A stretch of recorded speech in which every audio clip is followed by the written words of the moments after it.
Ang hijab sa Islam.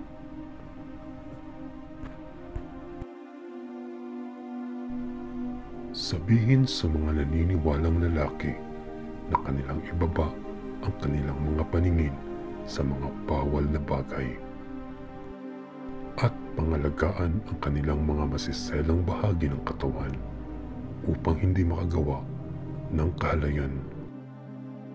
Iyan ay higit na dalisay para sa kanila. Katotohanan, ang ala ay lubos na nakababatid sa anumang kanilang mga ginagawa.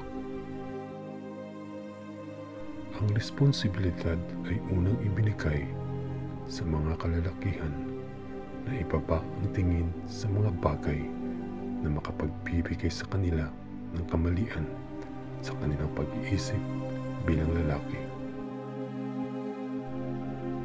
Pangalawa ay sa kababaihan na kung saan mapagpasa sa Quran ang mga sumusunod. At sabihin sa mga naniniwalang babae na kanilang ibaba ang kanilang mga paningin sa mga bawal na bagay at pangalagaan ang kanilang masiselang bahagi ng katawan upang hindi makagawa ng kahalayan. At huwag nilang iladlad ang kanilang palamuti o ganda maliban sa kailangang ilitaw at kanilang balutin ng isang bahagi ng kanilang takipulo ang ibabaw ng kanilang mga dibdib. At huwag nilang ilantad ang kanilang palamuti.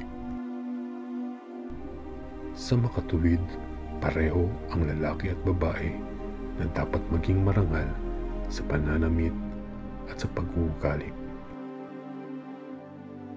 At para sa mga kababaihang Muslim, ang hijab ay hindi lang pagnanais na tuparin ang utos ng Diyos.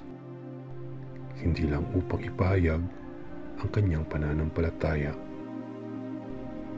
Ito rin ay isang pagtanggi sa mga pamantayan ng lipunan na patuloy na ginagawang sekswal ang mga kababaihan.